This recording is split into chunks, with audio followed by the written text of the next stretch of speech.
Welcome, everyone. It's Afshin from Iran and Javan, and I just wanted to welcome you all as we listen together to an interview by Politico. Politico is a left-leaning, I wouldn't even say left-leaning so much as more liberal, you would say. They're not, I don't know if they're far left, but they're pretty liberal, right? If you remember Politico, well, we'll get into them in a minute, but let me just give you a little brief intro to what we're looking at today. But basically, we have a reporter named Dasha Burns from Politico interviewing the exiled Crown Prince Reza Pahlavi. And I just wanted to highlight this video. I haven't actually seen the full interview yet. I've just seen parts of it, skimmed through it here and there. And so really, I'm just going to be reacting to it for the first time myself. But I always do try to give a platform to the exiled Crown Prince of Iran, the true Iran, Reza Pahlavi, whenever I can, whenever there's an interesting interview or anything that is relevant that he might be doing in regards to Iran. But Politico, and I'll share what I'm talking about here. This is the interview with Dasha Burns. And she basically used to work for places like CNN, NBC, etc. And so you already know kind of where this is going to be potentially coming from, a more liberal leaning. I don't know if they're like far left communists or anything, but they're pretty liberal, right? But let's give her a fair chance. I actually haven't seen this video. We'll come into it with an open mind. But one thing that I found interesting right away is that the way that Politico titled this interview with the Crown Prince, Iran's exiled Crown Prince criticizes Trump's half-baked Iran strategy. So we'll see if that's true. I don't really recall, at least the portions that I saw, of Reza Pahlavi calling this a half-baked strategy. I'm wondering already if they're attempting to create a divide between President Trump and Reza Pahlavi. So we'll see. That's one of the questions I want to go into. I did also look at other versions of this, and I noticed on some of these streams on YouTube that there were different titles. I don't know if they're just A/B testing the titles or what they're doing. Or if they change their mind and realize, hey, this isn't actually a true title, this isn't actually characterize what the Crown Prince said. I wouldn't be surprised if maybe his team even got together with them, who knows, and maybe said, hey, that's not exactly what Reza Pahlavi said. But let's see, let's go ahead and start the interview. I'm gonna begin it. I'll just show you the very beginning, and I'm just gonna comment when relevant. So if it's not relevant, we'll just let it roll. And if there's something I can add to it, I definitely will. So here we go. Good morning, everyone, and thank you so much for joining us today. I'm thrilled to be joined by the exiled Crown Prince Reza Pahlavi for both the Security Summit and a live taping of my podcast, The Conversation. I want to talk about the latest in the war, but before we get to that, tens of thousands of Iranians have been killed, arrested, tortured by the Iranian regime since those massive protests broke out late last year. The regime has executed at least 190 people so far this year, including a grad student in Tehran just this week. So I want to start with, what is your message to the Iranian people right now? All right, guys, real quick. I just do want to comment on that before we get into the heart of the interview. But good question so far. So actually, so far, good impression. Like I said, I've just seen parts of this so far, but I've got a good impression because one thing that she did, which a lot of people don't do and they ignore, is that she did actually begin the conversation with the tens of thousands of Iranians that were slaughtered back in January of 2026 of this year. For protesting their government, for standing up for free speech and wanting freedom, right? So not even Pope Leo, the newly elected or chosen Pope, acknowledges the tens of thousands. Now, he might indirectly acknowledge it or make offhand remarks regarding it, but I actually did another video right before this one on that very topic of Pope Leo and his welcoming of the Iranian regime ambassador. But you guys can check that one out on my channel. But I did just want to start as by way of intro with that she did actually, in fact, mention the 40,000, 50,000, we don't know the exact number, but people that were slaughtered. So let's continue. First of all, good morning, everyone. I'm delighted to be here. And thank you so much for giving me this opportunity. I'm so glad you asked me the question, because just last month when I was touring many countries in Europe and had several press conferences, not a single reporter even brought up the issue of what's happening in Iran today, of so many people that were killed, and the fact that the real war that has been going on is a war that the regime started against our own people 47 years ago. Okay, real quick. I'm not going to try to stop it too much, but there's already a lot in the very beginning. But, that's another thing, that this is one of the greatest atrocities in modern history, akin to what the Nazis did to the Jews during World War II. And most of the world is just turning away. It's barely mentioned. Like I said, even the Vatican, I don't know if they've never directly talked about it. And so another great video of the exiled crown prince is his talk in Munich, and that whole that was like just a little while ago. But let's continue. That has never stopped. There hasn't been a ceasefire on the people of Iran. Executions are continuing almost on a daily basis. As of the last 2 weeks, we had over 28 confirmed executions that occurred in Iran. And this is really why this struggle is so important and vital to us. This is not just about the national security of the United States or stability in the world. It's about the liberation of a nation that, unlike this regime that has been chanting death to America from its inception, we are a nation that, once free, would like to be the best partners and allies to the regional partners that we have in the Arab countries and, of course, Israel, but also the United States. Guys, one thing, when he talks about chanting death to America, that's like one of my earliest memories of the news, like of mainstream news, because we had just left around 1978, right before the Islamic Revolution. And one of the major things was the Iran, hostages that were taken. And then we'd see all of these chants of, the mullahs and the ayatollahs, shouting death, Magbar, right? Magbar America, you would hear, and Magbar Israel, like death to America, death to Israel. And that was one of my earliest memories, immediately, right before leaving my family, migrating here when I was, very young. And it's just such a striking thing, that image of these Muslim hordes and crowds just chanting for the death of America. And I'm going, whoa, is this like my people? And I'm thinking, no, not really.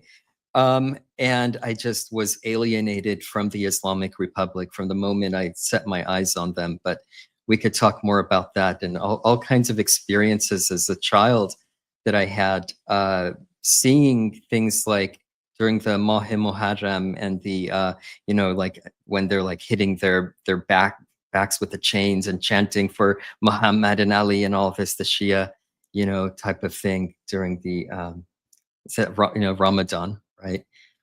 So anyway, let's continue. What's at stake here is a complete changing of the circumstances, and which is why this conflict, as we see it, has to be seen through.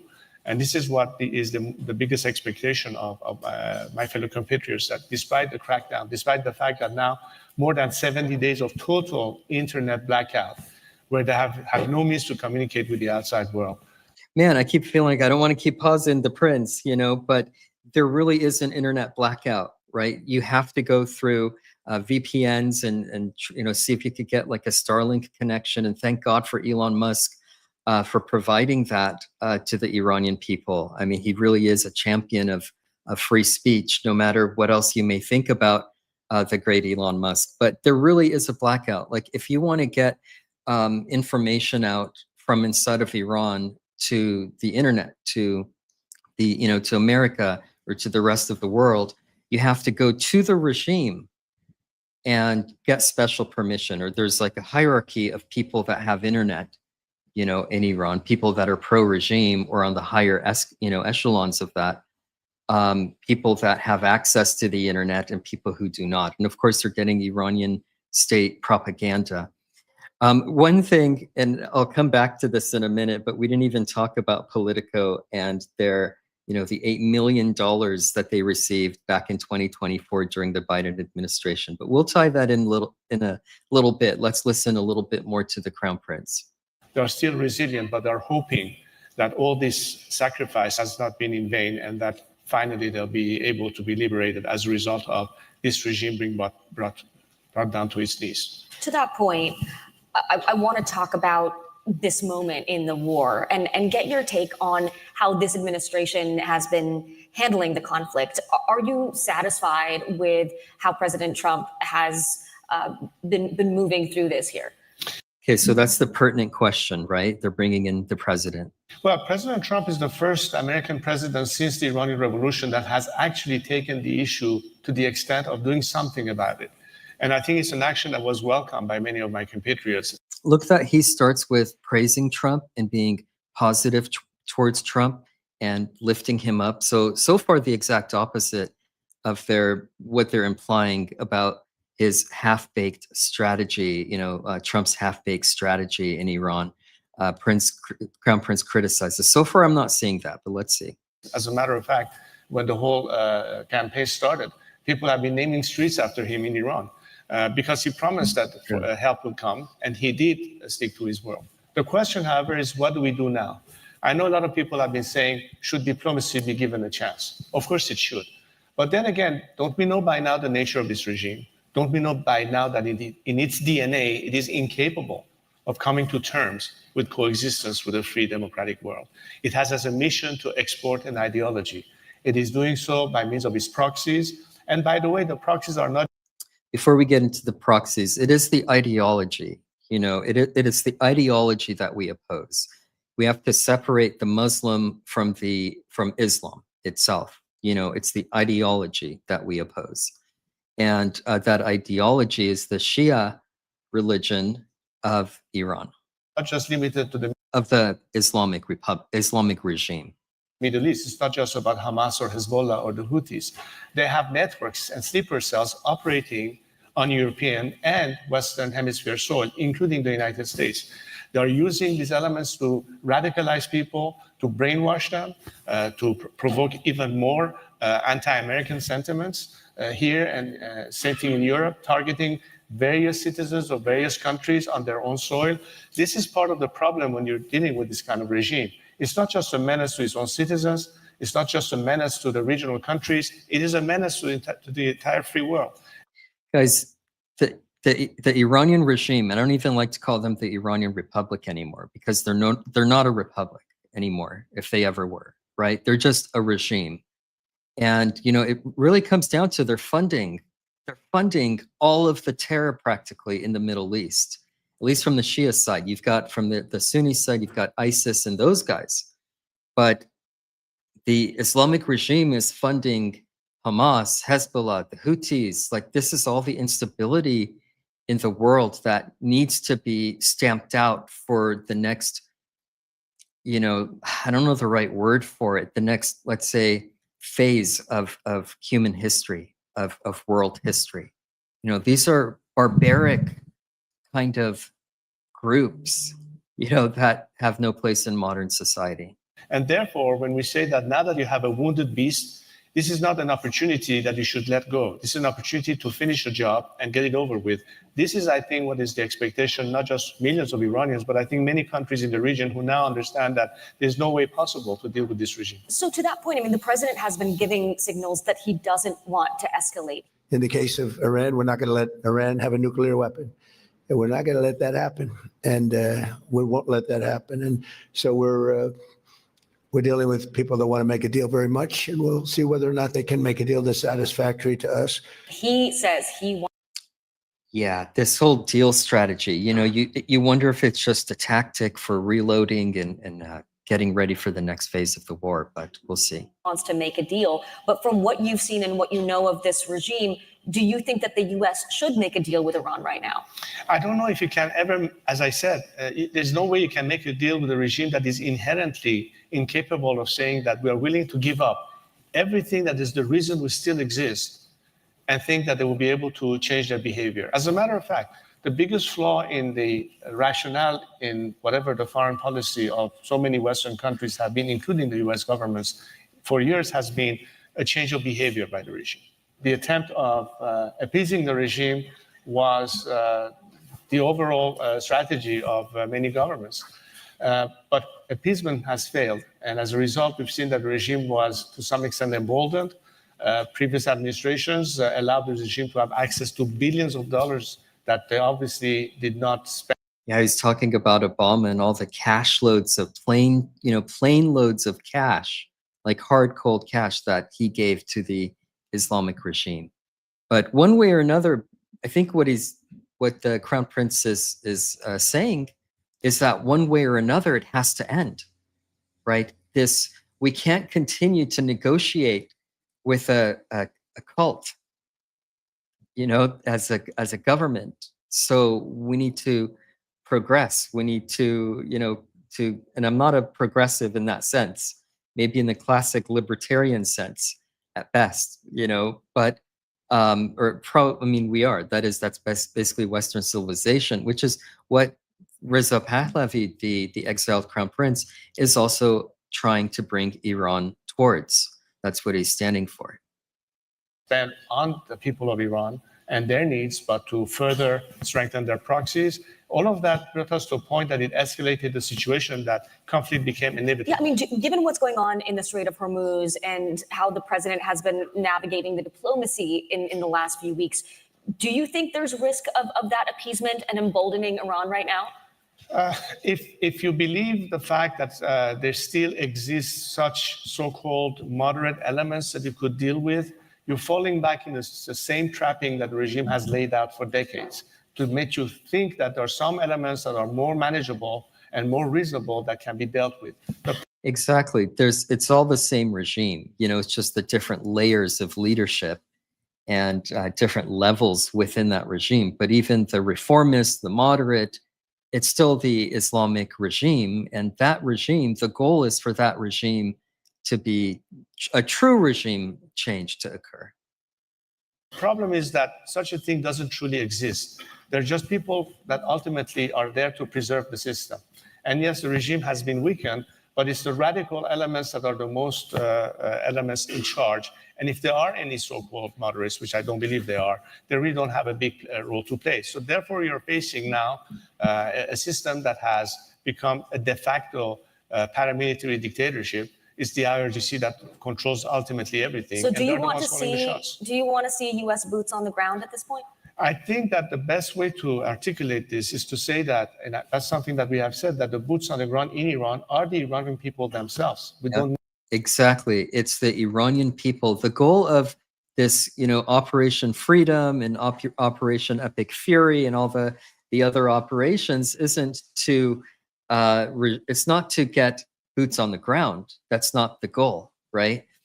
Maybe some special ops, possibly, or maybe the help of maybe Israel can do some of that lifting as well. But that's not ultimately the goal. The Iranian people themselves, many have outright expressed that they themselves would be the boots on the ground, right? So they would be the ones, and so that's one of the big concerns of Americans, right? Is that we don't want boots on the ground either. We need to have foreign troops doing the job for us. But in order for people to be emboldened and have a fair fighting chance, unlike what happened in January 8th and 9th when they were massacred to the tune of over 40,000 people in less than 48 hours, how could you expect the people to be the elements on the ground if they don't get the appropriate protection or cover? We can only call to this action by people being on the streets again when they have that level of an equal fighting chance, not why the regime can deploy their thugs to murder people on the streets. That's why we needed to have the air campaign. That's why we needed to have the aerial protection. And I think that's where you can generate the element on the grounds that will not require the use of foreign troops doing that job.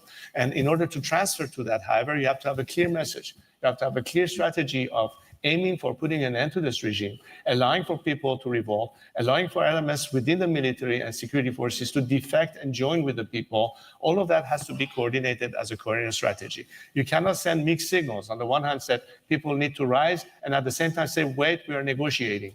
It's confusing the hell out of everyone. And I think this is the kind of issue that has been a little bit a concern for all of us watching and observing how the situation is unfolding. It's impossible to know the exact death toll right now, but thousands of Iranian citizens, including children, have been killed as a result of this war. Do you think a return to a bombing campaign is worth the price on the ground? Look, hitting the regime where it hurts is the infrastructure that the regime is using against its own citizenry. The targeting that we saw was clearly an element that aimed at neutralizing elements that the regime would use as elements of coercion or repression of its own citizenry. Obviously targeting the intelligence apparatus of the state, the IRGC or anything attached. So again, he's defending the US and Israeli-led operations. He's saying it's very targeted, it's very specific, and that it is, so far it just seems to be in support of. So let's continue with that and keep that in mind. To that, this is exactly what the people were, in fact, happy to see happen. People are smart enough to know the difference between being attacked as a nation as opposed to the regime being attacked. And clearly that campaign was not an attack against the nation, it was an attack against the regime. Do you think there's any risk, though, of radicalizing some in the Iranian population against the US and Israel as a result of That's these not attacks? what we hear inside Iran. In fact, again, one of the reasons the regime wants a total internet blackout is that people like yourselves won't hear what the people in Iran actually have to say about this. The narrative is controlled completely by the regime, and that's what it's trying to push, whether it's the mainstream media in the outside world, to lead you to believe that people are in fact rejecting that intervention. It's actually quite the opposite. Of course, there are some elements that are affiliated with the regime that will take a contrary viewpoints, but the majority of the Iranian people look at this as a liberation campaign. Imagine the circumstances during the Second World War. Imagine you were a French person who was living under the occupation of the Nazi regime. And when the Allies disembarked on the British of Normandy, that was a campaign for liberation of a country that would otherwise have to face Hitler and his regime. In this case, we are dealing with a regime that has from the very beginning taken our compatriots as their first hostages and have kept them behind bars. This intervention is a liberation for us. Exactly. I mean, the Iranian people have been held hostage for 47 years. So you really have to separate the people. I mean, you guys know this, right? You have to separate the people from the regime. And the people seem to really want this war. I mean, every Persian that I know have wanted their liberation. Of course, nobody wants war. Like it, as I've always said, even one civilian casualty is too much, right? But sometimes war is necessary. And but keep praying for the Iranian people because they're on ground zero, right? So they're going to need our prayers. So it's a welcome act that will help us finally get rid of this regime, which is the final ask of the Iranian people. They've had it with this regime. They no longer want it. This regime is totally illegitimate. It's just trying to use coercion and fear to maintain itself in power and try to buy time and ride the storm. So there's no longer a Bibi Netanyahu in Jerusalem or a Donald Trump in the White House that could really put pressure on this regime. That's why tactically they're just trying to buy time, and that has always been their modus operandi in all these years. The strikes, unfortunately, have not exclusively hit the regime and the regime's infrastructure. There's been reporting that hundreds of civilians, including 200 school children, were killed in a single strike. President Trump has also threatened to destroy Iran's civilian infrastructure and, quote, wipe out Iran's civilization if the Iranian government didn't make a deal. Do you think that kind of rhetoric is appropriate, even as... Guys, on the school, they say it was a U.S. missile and that it's still under investigation. That's the last that Pete Hegseth and President Trump himself and others have said. But early on, I mean, it is being investigated. So I don't have inside information on that. But people that I've talked to inside of Iran said that they saw footage on Iran state media that it was one of their own missiles that had like malfunctioned, but I don't know. There's also news of it could just be bad intel that we had on our side, and it was, you know, it could have been one of us. I mean, they say the missile was a U.S. missile, but those U.S. missiles aren't only being used in from the United States. They're sold all around the world, right? So anyway, that's still under investigation, but that is an unfortunate thing. One thing I would say about that before we continue to is that that school was inside of a military base. It was inside of it was an IRGC school. It's still sad. It's still children. War is bad. Like, we get that. As a negotiating tactic? No, it's not, because again, it's part of sending the missed signal. Are you here to liberate us or further hurt us? What hurts our nation is its, of course, civilian infrastructure. What helps us is when you hit the regime and its infrastructure. I'm trying to separate the two from each other. And yes, nobody likes to see victims. But then again, the regime has been using people. Do you think the US and Israel has done enough to separate those two? Well, that's what I'm trying to address. Look, when the regime adapts in tactics to use people as human shields, as they would hide many aspects of their anti-riot forces, or whatever you want to call it, in public areas, including schools and hospitals, a little bit a la what Hamas has been doing in Gaza. Sometimes it's very, very difficult to have precision targeting without having every now and then these instances. It's very sad, but it's war, it's conflict. The sooner we put an end to this regime, the sooner we can in fact preserve more innocent lives from being destroyed in my country. I think it's important for the world to consider that to us Iranians, when you look at what's happening, it's an opportunity for us to get rid of this regime once and for all. And yes, we do need some outside help. And yes, help did arrive. And the campaign that was led both by the Israelis and the Americans, but to that extent. Again, 3 times now, he's actually praised the U.S. Israeli-led operation. He said nothing but positive about President Trump. And so that's what we're seeing from the Crown Prince. Successful to at least hurt the regime and diminish its capability to counteract about the people. Is it enough to solve the problem? No. And I think that's where we are saying that rather than thinking that this time you can come to terms with this regime, you might as well get rid of it once and for all and liberate yourselves from all the threats that it represents to you, but also at the same time help us regain our freedom. But, at this point, President Trump has sort of backed away from the idea of regime change. But Okay, hold on. So I think she's trying to sow discord between Reza Pahlavi, because Trump had never said that the goal of any of these US-led operations was regime change. In fact, he's always said it's not. He specifically said that it's nuclear war, or the nuclear weapons, the materials, the proxies, all of that, and the ballistic missiles. So that's just like a little. So you can see now why I'm emphasizing this, because they title it that the Crown Prince criticizes Trump's half-baked Iran strategy. So the title's total bullshit, right? And then now you've got a little seed sown to try to, put a little wedge between President Trump and Reza Pahlavi. Had Leon Panetta, U.S. Defense Secretary under President Obama, on the conversation last week. He told me that he doesn't think this war can end without regime change. The basic objective that the president was after, which was regime change, did not happen. Okay, another blatant lie. That wasn't his objective. It's Israel's objective. Bibi Netanyahu has directly said that they would like that regime change. Excuse me. That they would like regime change as the primary goal of Israel, ultimately, in the nuclear weapons, the ballistic missiles, and everything. But Trump has never said that. And since that time, the president has come up with a number of reasons why the United States got involved in this war, and has really confused the issue. What a liar. I mean, this guy, who is this guy? Anyway, so he's just outright lying. While the regime has been weakened by the death of Ayatollah Khamenei. Or I think he just didn't know what the heck he's talking about. And other IRGC leaders, it is still in place. I mean, do you think that regime change is a real possibility at this point, given how much they've shown they can survive?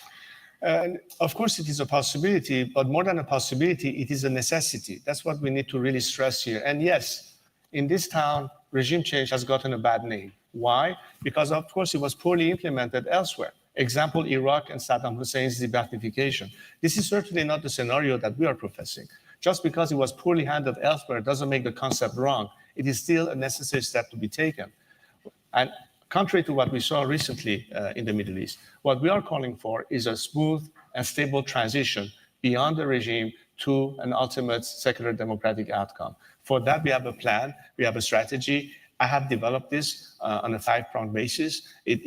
That's what's great about this. What the exiled crown prince is calling for is not to be recrowned as the Shah of Iran and to institute the monarchy, although many Persians, both inside and outside of Iran, would certainly welcome that. I think, I think the majority, especially those in the diaspora, of course, but it's not what he's even calling for, right? So his role is to lead a transitional government to a secular democracy, right? So, and one thing that's been running through my mind throughout this whole, every time I watch the Crown Prince, is that just how reasonable he is and how rational he's got such, like logical, reasonable ideas and strategies to implement that would just free up all of the world. Really, this would be a freeing of the entire world. And just compare that to like it's like Goldie Gamari calls them, like the Durka, jihadi terrorists and all this stuff. Just like you put them side by side.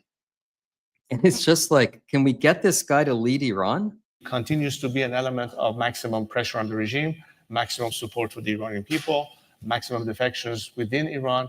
And of course, part of it is the Iran Prosperity Project that addresses exactly what happens day one after the regime collapses. So you're not faced with chaos. There's no vacuum to worry about. It can be filled. I'm not getting into details here because it's quite comprehensive. But basically, that means that there shouldn't be the concern of, well, can the situation get worse? Are we going to face a chaotic situation? No, but to that, we need to assure whoever is looking at this, including here in the US, what it would mean to have regime change in Iran, how it can happen, what are the mechanics for it. Yeah, I want to get a little bit more into the mechanics because, you were a big supporter of the widespread anti-government protests that led in part to this moment in Iran. At one point, you told Politico that more than 50,000 members of Iran's security forces and government had contacted you to defect from the regime. Where are those 50,000? It doesn't seem like there's a real internal opposition at this point. Well, of course, I think that's the opposition inside Iran is quite diverse. That's a part of the Immortal Guard, by the way.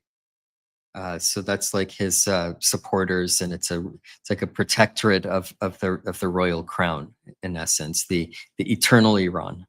Quite united, and in fact, when the call to action on January 8th and 9th came, in all 31 provinces of Iran, people rose and came to the streets chanting the same slogans and as unified as ever. But where are those regime defectors that you talked about? Well, obviously, these are people who are waiting for the opportunity to peel away. It goes back to my previous point when I said, if you're sending mixed signals, okay, let me put it this way. Imagine you are a high-ranking member of the Iranian Artesh, which is the military, or maybe their counterparts within the IRGC. And you know that this regime days are numbered. You don't want to go down with the ship. You don't want to face the consequences of having to account for it one day towards the Iranian people. Some of them who don't have their bloods on their hands want to survive regime change. That's in fact part of our calculation, giving them amnesty, giving them the possibility to survive regime change so they don't have a fear of what will happen to us next. So looking at them as a solution as opposed to a problem to face. But then they would be hesitating if one time they say, well, what if we expose ourselves? What if we were to commit to join with the opposition? If it's a half-baked solution, if we are thinking that, hold on a second, they're trying to cut a deal with this regime, or they might be the survival of this regime because now diplomacy has led to a sort of a temporary ceasefire or whatever it is, they will hesitate. I'm sure anybody with a simple, rational mind will understand the reason why they will not be fully committed, not because they don't want to, but because they still don't know if they have a firm ground on the other end. But if the message is clear that this time we're taking the regime down, The people of Iran will stand. You can now join with the people. You can now safely defect and not having to worry about the regimes retaliating against you. That creates the opportunity. Now, we have cultivated these assets within Iran who have contacted us. Obviously, we have to make sure that their identity is protected, because if they're exposed prematurely, the regime will obviously eliminate them. So it's a very delicate process that we're They talking. can't just come out into the streets right now at this point. They've already slaughtered tens of thousands with the military-grade machine guns that they turned on the people. So, and you're not going to go out there when the bombs are falling, even during the ceasefire right now. It's not time. And you know, Reza Pahlavi himself and President Trump both said, when the time comes, we'll let you know. We'll let you know. And that time is not, they haven't said that yet, right? Talking about. And that is not just limited to the military and paramilitary infrastructure, that also includes the civil bureaucracy. We're thinking that the majority of the people currently functioning in the system should be part of the elements that post-regime collapse will continue to maintain the functioning of the state. So during that time, we can have the transitional government prepare the grounds for what will lead to the ultimate process. Do you think President Trump and the administration understand the argument that you're making? Have you been able to have any version of this conversation with them? Well, She keeps trying to bring Trump into this, right? you know, I've been talking both to members of Congress and, of course, passing on these messages and ideas to the administration. I'm sure there are many people within the administration who understand a lot better what it is that we're talking about. Example, Secretary Rubio, who I've met before he became. Amen. Yeah. I mean, there are people that know and he's met with, including Lindsey Graham, and very interesting that he brings up names Marco Rubio, you know, first. Of course, if, you know, the role makes sense, but still Marco Rubio is rising up right now and is, I think, in the lead in many ways Became Secretary for the next presidential run. of State when he was a senator, who really understand what's at stake very well. So I'm sure there are many people within the President Trump's administration who understand or have a better understanding of what it is that we are suggesting. The focus right now has been, of course, what do we do, you know, in terms of this negotiation. It doesn't look like the message back from Tehran is positive, at least based on what we hear is the response from the White House. But again, having said that, how long is this process going to be delayed? When is the deadline for it? And as a result of that, if there's no bargain, then what? Is it a resumption of the conflict? And then conflict with what aim? If the idea is to prevent America having to commit forces on the ground, reason more to now help the Iranian people so they can be the boots on the ground. But that has to be a clear strategy. You cannot have it half-baked. That's my whole point today, is to make sure that this administration, whoever is listening to us, understand that you cannot have it both ways. You cannot say, people will keep you on ice and we'll tell you when we're ready. In the meantime, we are attempting to figure something else. This is a very hard way to convince people that you're serious about it. If you're really serious about it, people have already proven that they're willing to sacrifice their lives for their liberation. They just hope that this time they're not alone, that they're not going to be thrown under the bus yet again. And So that was a little bit, you know, that was a little bit of an interesting statement, because he did say they don't want to feel like they're going to be thrown under the bus again, right? Referring to, I'm assuming he's referring to, you know, the promise for help to come. I mean, the people did get slaughtered, but couldn't be, I mean, that's on the IRGC, right? I think this president has been very strong with what he's done. I'm only here to encourage the fact that stay the course. He again, though, reaffirms that that basically President Trump is the only president really since Reagan who stood up to the Iranian regime. Get the job done. And I know that today it's not just the Iranian people, but I think there are many other countries in the region who have been facing the regime's retaliation, who understand that as long as this regime continues to exist, the problem will never be solved, irrespective of to what extent you think you would have achieved some kind of a diplomatic solution. I doubt that the regime will give up its nuclear material. I doubt they will put an end to their proxy support. I doubt that they will stop funding terrorism abroad. These are the kind of elements. Yeah, they're either going to get emboldened and get stronger, or they have to be defeated. Unfortunately, there's no solution or negotiation in this process. As I said, that is part of its DNA. So I cannot envisage the fact that the regime will be willing to concede on all those points and possibly be able to survive.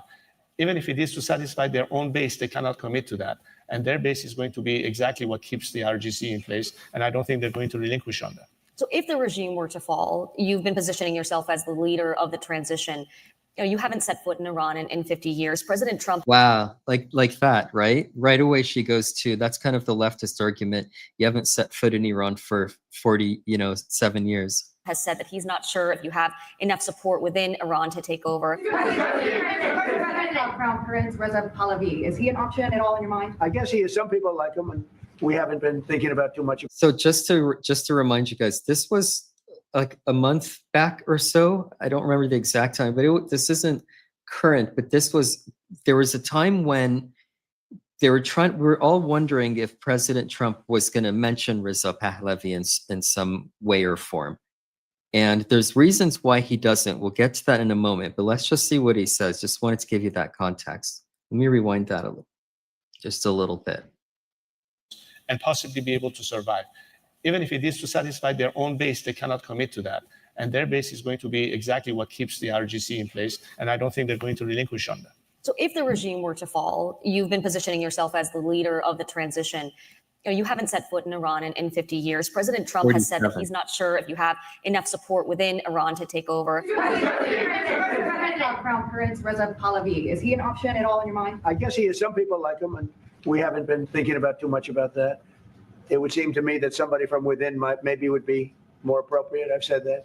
He looks like a very nice person, but it would seem to me that somebody that's there.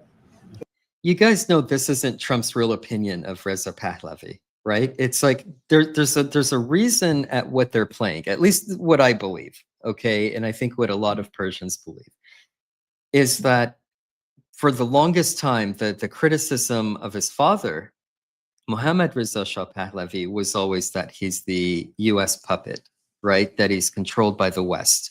That was part of the Marxist Islamic argument against him that overthrew him ultimately, when the left and the Islamists basically teamed up, right? So because of that, they're not going to publicly come out and say that, we want Reza Pahlavi to go in there and be the next transitional leader. He can't publicly say that, but that, Reza Pahlavi met with Senator Lindsey Graham, which we call Amu Graham, right? Or Amu Lindsey. And he's golfing buddies with President Trump. So of course they're having the conversations. Of course you'd hope at least that there's some kind of plan, among them. But of course the US government can't be the ones to ultimately change this regime. It has to come from within, but we can help by arming the people, by training them, by, making sure that groups that are working with Reza Pahlavi are being supported. So they're not just going to come out and say it. So of course he's going to say that. This is again about a month or so ago, but let's continue. That's currently popular, if there's such a person. Your critics say that you're being propped up by the American and Israeli government.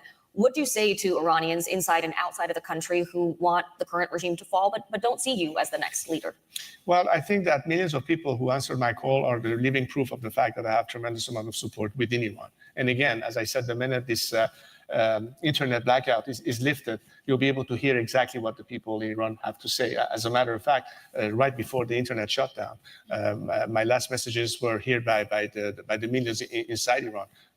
Just to give you an example, on my Instagram account, the message that I sent had over 90 million views, and a couple of days later, it dropped to maybe 6 or 5 million. That's the people from within Iran responding to the message. So you can really map it and measure it that way. But then again, look, I don't think it is for any foreign government to designate who and what should be the alternative. It should be for the Iranian people to decide that. And what I am offering as a transitional leader is precisely a mechanism and a process whereby it's for the people of Iran to decide ultimately what they want and who do they want as their leaders. We're just providing the opportunity and the grounds for it. But in order to do that, you have to have a plan, you have to have an organization, you have to have structure, and that's exactly what we've been doing. And there's tremendous amount of coordinations within Iran. I think that once we have an opportunity to rise again, that will be able to be an element to demonstrate to the entire world. And I think you have to give the Iranian people the benefit of the doubt that once given an opportunity, they'll be able to finally rise and take over their country. That has been our ask. We want to take our country back. We just need to be rescued from this cell that the regime has created for us. We are hostages to this regime, and sometimes hostages cannot free themselves without outside help.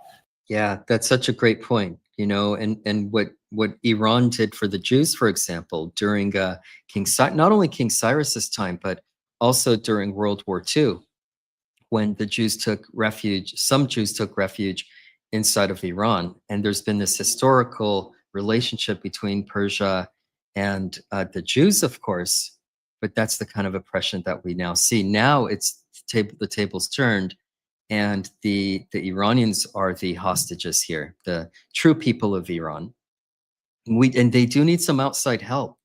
It's just a sad reality, right? When you're a hostage, you need someone to kind of help you and get you freed. And I do think President Trump has done that in many ways. We just have to finish the conflict and end the war to our satisfaction, so that the regime will be so either weakened or non-existent that the people themselves can rise up and call for the leader that they want. And the only name that's being chanted among the Iranians, the only name is Reza Pahlavi himself. That's why we need the outside help. The rest we will do. Would you go back to Iran to take a role beyond just a transitional leader? Well, as I said many times, I'm not running for office, but I think the people of Iran have followed me for the past 47 years. They've seen that I've been always committed to this. Man, I mean, I think we want him to run for office. I hope he will after the transition. I think it's an incredible idea, great idea to be the transitional leader at first, to change the system of government there and hand it back to the people to see what they want. That's his goal, a goal of freedom. This is why Reza Pahlavi is the only answer to the problem of Iran. He's the only solution. The same principles and ideals, which has remained committed to. It's all about having a secular democracy, the democratic system replace this religious dictatorship. I think that Iran is a country that has proven throughout its civilization and culture how much it can contribute to the world, how much Iranians, unlike this regime, are aligned with the very same values that are often taken for granted in countries like the United States, the liberties that you enjoy here, and everything that we have that we'd like to have for ourselves inside Iran.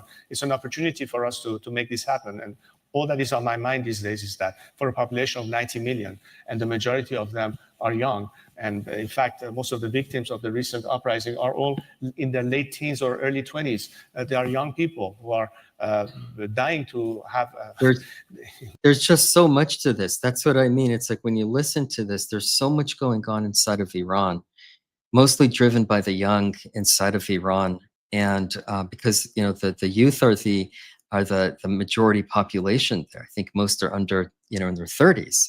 And so the majority population, so they're connected to the internet. They want freedom. They want, Western values. This is how Iran was, of course, before the Islamic regime took over.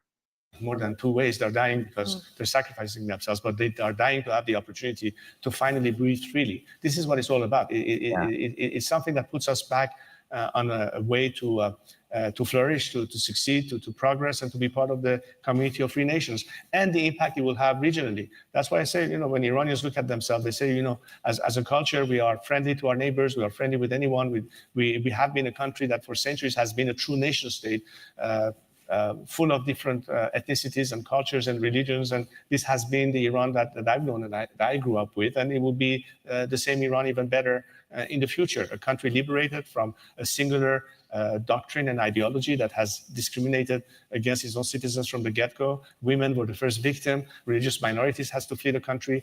And there are over 9 million Iranian expats who are hoping to be able to return home and help rebuild our country. This is an opportunity for us. It's in front of us, but it's not just an opportunity for us as Iranians. It's an opportunity for the world to finally be rid of the biggest cancer we had to face for the past 4 decades and put an end to every threat that this regime represents. It's good for liberating the nation. It's good for America's national security, but it's also... It would just change everything. It would change the entire world, would be transformed by a free Iran. And just to have somebody with aligned values to us, imagine having Iran Israel, America united in the Middle East, standing against radical Shia and Islamic religion, in essence. Not just Shia, but all radical Islam from the region. You'll have an alliance there against that type of culture and society, which is ultimately what we want. We don't want, if you want to be Muslim, that's fine. You can practice your own religion. We have nothing against Muslims, but it's the ideology which is incompatible with Western ideology, with ideology of freedom and individual freedom. And it's just they're opposed. They're opposed ideologies.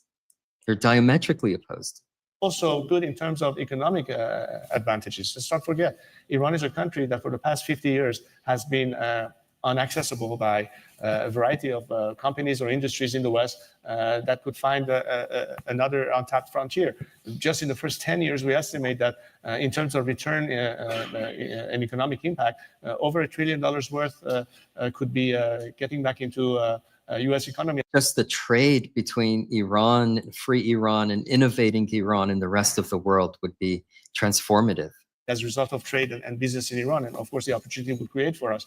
All of that is at stake.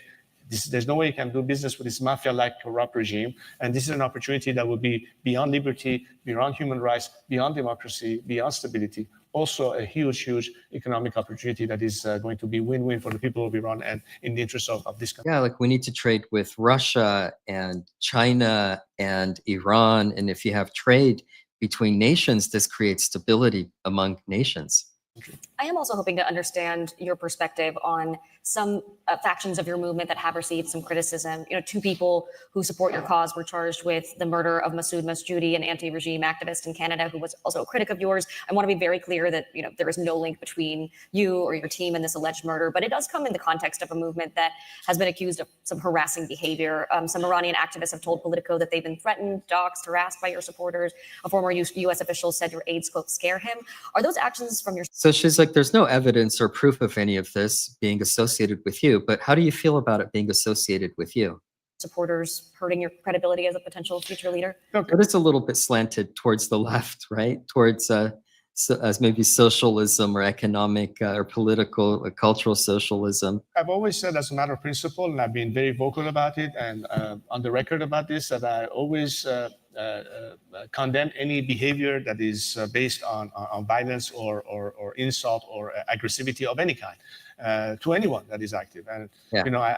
I let my own supporters define themselves and describe themselves, but understand one thing: there has been a very, very orchestrated campaign by the regime to, in fact, create an element of discord by creating these conflicts within the opposition, trying to bring about these elements of contention. It's a very well orchestrated campaign, including trying to smear or discredit me or my supporters. I think the majority of Iranians who are today working together are joined in one common principle. And it reminds me of like what they do with Erica Kirk, like all the gossip and all the tale-bearing and all the lies and slander and Candace Owens and that kind of gossipy type sinful behavior. The principles sounds just like it. That I have sort of drawn as the minimal conditions to be able to form a coalition are very simple to comprehend. It's Iran's territorial integrity, it's the clear separation of religion from government, it's the equality of all citizens under the law. And wow, I mean, just those three things alone would bring about so much freedom. The right for the Iranian people to determine their own political future. On that, we have a very wide, diverse group of Iranians who are secular Democrats. Among them are Republicans, are monarchists, are people on the left, on the center, on the right. And as such, I mean, does any leader speak like this for Iran, for a free Iran? There's nobody else that is fit or deserves more to run Iran than Reza Pahlavi. That's the bulk of the Iranian opposition. Are they extremists every now and then in the mix? Of course they are. This is something that is unavoidable. But their behavior and comportment, if it begins to be in the direction of what you say, have always been condemned by me. And I think the majority of people will say we don't want to have anything to do with that. And if it does arise, we do condemn it. I have, and I'm sure others have too. I want to talk briefly about President Trump's leadership. You've praised the president as a man of action and a man of... Yeah, she just keeps bringing it back to Trump. Getting back to USAID and all of these things. Remember back about Politico, maybe this is a good segue point to tell you about that. The $8 million that they received from US federal funding And it turns out, that was part of the whole Doge thing, and they uncovered all of that with Elon Musk's group and everything. Well, so it is pretty left leaning in that sense, not like Antifa, hard left communist type. I don't think it's quite like that, but it's very, you know, uh, left of center, right? So very much trying to, with the title and everything, trying to maybe drive a wedge here again. So let's see. Of peace and aligned yourself close with the conservative movement here in the U.S. Do you see Trump's leadership style as a model for a future Democratic leader of Iran, whether that's you or someone else? Well, no. I think right now what we're talking about is what is the president of the United States, the strongest, more powerful country on the planet, doing to alleviate a problem that could be a game changer for the entire planet. And this is exactly what we're talking about. I mean, that's, even holding President Trump accountable to help where he can is a good thing, right? But Trump has destroyed their army, their navy, all their facilities. He's got them blockaded in the strait. Their oil fields are running over the oil reserves. There's a big ecological problem right now inside of Iran, right along the coasts, which if we had time, I'd take a quick look at that maybe at the end of the stream, but maybe another time. But look at that. Is he the kind of president who sees that as a result of what would put an end to this regime, what kind of a positive consequence that can have for the world to finally breathe a sigh of relief that you no longer have this terrorist regime that is out there threatening its neighborhood, threatening the world with nuclear annihilation, radicalism, terrorism, missile strikes, and so on and so forth, in exchange for a nation that will say, hey, we are peace-loving people. We want to be an element of stability. We can work with our regional partners, whether they are the Arab countries or the Israelis, to bring about the element that will no longer require America or other Western nations to deploy their fleet to maintain security, whether it's maritime traffic or anything else in the region. We can do it ourselves. This is what's at stake. It's putting all the negatives associated with this regime, and instead bring all the positives that I'm sure Iranians will quite clearly prove to be doing that. So whatever the president is doing now is very critical, not just for what he does in the interest of the United States and its interests, but also how it can have an impact in the region. That's really what's at stake here. You mentioned people are naming streets after President Trump in Iran. Israeli Prime Minister Bibi Netanyahu also told CBS News recently, quote, in Iran, they name streets after me. They call me Bibi June, beloved Bibi. In Iran, they name streets after me. You know that? Well, after President Trump too, obviously, because he's leading the fight. But they have. It's not untrue. They are. I've seen videos from inside Iran about that. You could see that on the internet. This I don't speak Farsi, but they call me Bibi June, beloved Bibi June. Is that like Lindsey Graham too? That what you're hearing? Well, I think because Lindsey Graham was a surprise for me because he's kind of painted as like the rhino and like the warmonger and like Fox News type politician and all of this, but really the Iranian people really love him because he has been at the forefront of saying that this regime has to change. Right. So, within like your far right type circles or, very, very right. And I'm not saying I don't want to get into the right left thing right now, but I'm not saying like I'm conservative. You know what I mean? So I'm not on the right side in that sense. But there's a view of that holds to a completely different view of all of this. But let's continue. I think there's ample material in social media that you can see to the extent of how Iranians respond. And it's not just limited to the diaspora. A lot of people say, well, these are people outside, but also inside. Pre-internet blackout, that still exists in social media. You can do your own diligence and research it. It's already there. And yes, it confirms what you just said. A lot of sympathetic messages coming from Iran, praising President Trump and Prime Minister Netanyahu for having had the courage to step in and do something about the situation. Man, the Iran-Israel alliance has made me more pro-Israel than ever. I've always been on, trying to be very objective about Zionism and anti-Zionism and everything, but at least we know politically Israel is a U.S. ally. They've been one of the greatest allies in this conflict, along with some of the Saudi nations, surprisingly have really shown up a lot more than a lot in the West, like Keir Starmer and all these guys that are about to be out soon. But let's continue with this here. I think we're getting towards the end, or no? There's a bit. Okay, let's get through. Let's get through. Looks like about 5 minutes left, and I just want to sit back again. The purpose of today's live stream wasn't, for a lot of my commentary on this, and I hope I didn't stop it too many times or interrupt the Crown Prince in any way. But I just wanted to get the message out, because he's such a reasonable solution and knowledgeable and intelligent, and he's everything that we would value in our Western ideology. And I'm for Western ideology. I'm for Christian ideology. These are good things, and so that's what we want from the world. And so I think Reza Pahlavi is the greatest candidate for that, which is why he's rising up as the transitional leader when Iran will be free. It's just a matter of time. And again, I hope that this internet blackout will ultimately be lifted, and a lot more will probably come out as a result. To the extent that I know, in the meantime, despite the fact that for over 70 days now we've had no direct access to inside Iran, but some of the information that is trickling out that I have access to continues to demonstrate that the people are resilient. They are still hoping that this action will be taken to the very end. They still hope that President Trump will do what needs to be done, and the Israelis are doing what they can from their aspect. But I think now we can start seeing perhaps even more direction for some of the countries that have become much more, vocal about having been now subject to the regime's retaliation. I'm talking countries such as the UAE or Saudi Arabia, or other countries that have been targeted. It seems that the regime has even further isolated itself. And as a result, we're going to get much more information coming out of there. So it's a combination of the immediate region, but from inside Iran itself. And this is something that will only reaffirm that the Iranian people know what's at stake. They want this regime gone. They are prepared to see even more action taken by foreign countries that have been able to act militarily against this regime. And this is going to be for us another opportunity to finally overcome the regime's means to brutalize us, to silence us, or to repress us, and finally break free from the jail cells and take our country back. As I said, this is a liberation campaign for us, and we hope that in this case we'll be able to continue having the kind of support we need to get that done. Yeah, finally, I started this conversation by asking you for your message to the Iranian people.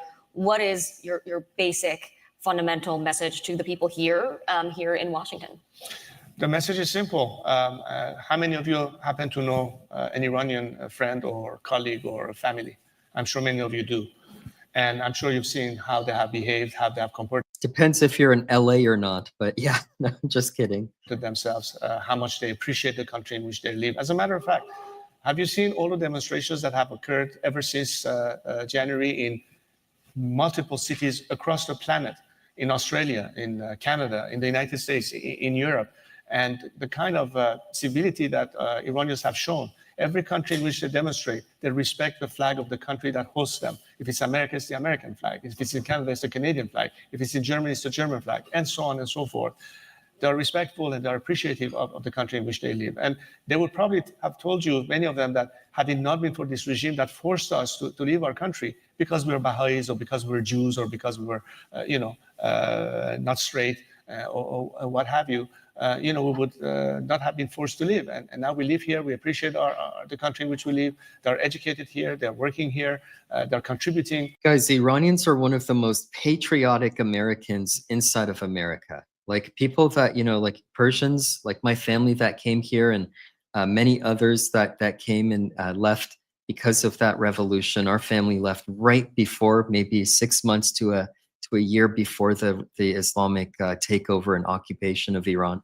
But most of the people here, not even most, like 99+% are some of the most patriotic people, American patriots that you will see. And because we have these similar ideals of the Crown Prince, and this is what he's really about, and what we need to see spread throughout the world. To their respective societies, but many of them would like to be able to go home. So imagine the best allies or the best ambassadors that they can be on behalf of, this time, America vis-a-vis Iran, or as Iranians living in the United States, no matter how you look at it. This is a wealth of human resources. This is the true measurable meaning of what kind of people are we dealing with. Are these the kind of people who will represent Iran's future, or a bunch of thugs that are not terrorizing our nation and executing It's night and day. It's night and day, the choices here. athletes or singers inside Iran just for throwing stone in a protest. What are we going to be dealing with? Clearly, you have a sense of a liberated Iran and what it will mean to you as Americans, or I think for that matter, other people in the world. And all they're asking is say, have faith in us, help us overcome this evil that has put us in this place in the first place. And, we look at America in many sense as a country that has been and has proven that when you create opportunities, when it's a land of opportunities, that's where people can excel. We would like to have the same liberties, the same opportunities that America provides its citizens to our own citizens. So it's really a partnership in more than one way. So I hope that this is the way that you take it and understand that we have a common enemy, and that common enemy is nothing other than the Islamic regime that has nothing to do with the Iranian people. That is, Yeah, exactly. It's not even the Iranian regime. It's the Islamic regime, right? It's a takeover. It's an occupation of the land of Persia. not representative of the Iranian people, that has no business being in Iran anymore. Right. And hopefully will help us get rid of this cancer. Mr. Pahlavi, thank you for joining the conversation and the summit. Thank you all for being here today. Man, what a great interview. Because of Reza Pahlavi, because of his answers and his understanding. So as you guys can see, I do really support Reza Pahlavi as the next leader of Iran, the next transitional leader, at least to begin with. And I hope personally that he would play a bigger role in government, in the new government of Iran, when Iran is free. So that was pretty much it. But I do just want to end on one last thing before we go. So let me make sure that you can see this. There's just a little segment from Tusi TV, which you guys, I'm sure, who watch this channel would probably know Tusi TV and Mayor Tusi as well. But the reason why I wanted to show this and I also wanted to really quick also plug an upcoming live stream on my other channel on the importance of the UK and mass migration and all of this that we're going to be talking about tomorrow night. So we'll get to all that. But right now, here is an ecological disaster that we're seeing. I'll play it, let you see it for yourself, and then we'll just end on this for tonight. Because again, the main goal was just to share the Crown Prince's the Crown Prince in Exile's interview with Politico. But check this out. This is pretty serious. میلیون‌ها حلزون دریایی همه تو نفت مردن زمستان نگاه Samun Baston, poor things, he's saying. This is, I'm going to rewind this and give you the context. This is the oil that's spilling out of the oil, not just the oil wells, but the reserves. The oil wells, you can't just shut down a high pressure well, right? Because if you do that, you're going to risk damaging the entire well. You'd have to pretty much just shut it down permanently. So now this oil that they were holding in reserves are spilling over along the coast of the Persian Gulf from Kar Island. So check this out. It's very sad. This is a diabolical regime. They're not able to replenish their weapons stock from abroad. So I think they are on their last legs. The blockade, President Trump's blockade, has been a resounding success. So this is a video I'm going to show you now from the Persian Gulf. 80,000 barrels of oil now been spilled into the sea near the Kar Island. You can see the thick oil sludge coating Iran's coastline as it spreads through, obviously, the whole of the Persian Gulf. Satellite imagery shows that over the last few days, the massive oil slick stretching across dozens of square kilometers near Iran's main oil export hub is continuing. Let's go to the video from the coastline of Iran. Wow. میلیون‌ها حلزون دریایی Seeing all the millions of creatures of the sea. That's the guy narrating it. This is people inside of Iran on the ground sending videos out, right? They probably have like Starlink or something, or some kind of VPN access. So this is from the inside, all that oil being spilled out. I think it was like 80,000 barrels of oil. همه تو نفت مردن زمستان نگاه Samun Baston, poor things, millions of these sea creatures have died, is what he's saying. He's saying a lot of the fish have هزاران died. خرچنگ Yeah, Cheng, I think crab, لاک‌پشت پرنده lobster, crab, lobster, birds. ای خدا به Oh God. داد این جزیره برسی نابود شد نابود I think he's saying, send, oh God, send help. This region has been annihilated or destroyed. همه تو نفت مردن زامبستان نگاه He's saying a lot of the fish have هزاران died. خرچنگ لاک‌پشت پرنده ای خدا به داد این جزیره برسی نابود شد Look at نابود this. The guy Yes. in the video was saying that a lot of sea life, fish, believe some birds, they've all died.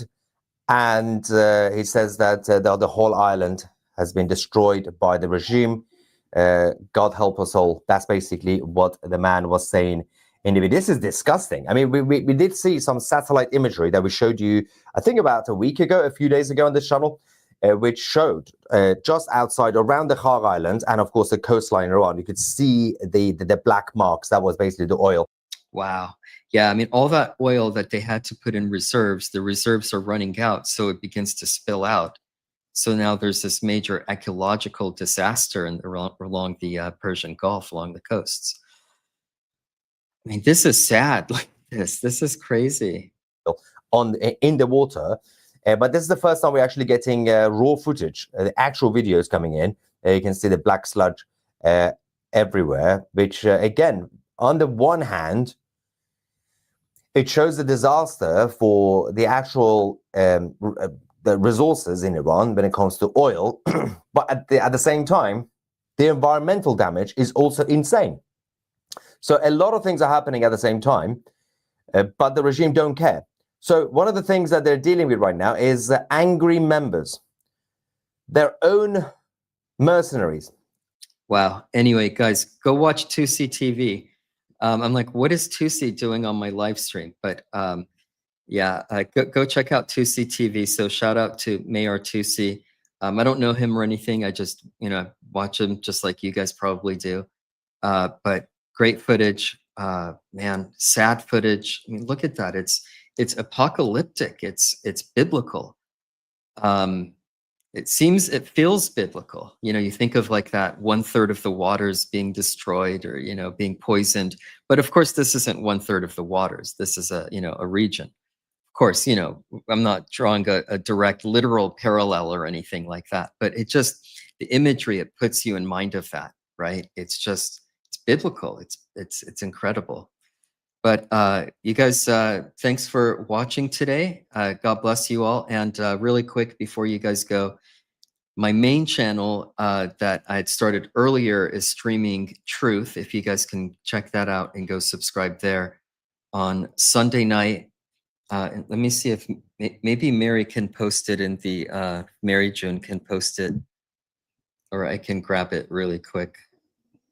Anyway, we'll see if she can find the Streaming Truth channel. It's on YouTube. And but you guys can find it if not. And there we go. It's just at Streaming Truth. If you guys go there and also subscribe on Sunday night at 6 o'clock Eastern, going to have a good brother named Brother Bill on from the UK. We're going to be talking about mass migration and what Islam is doing to the UK.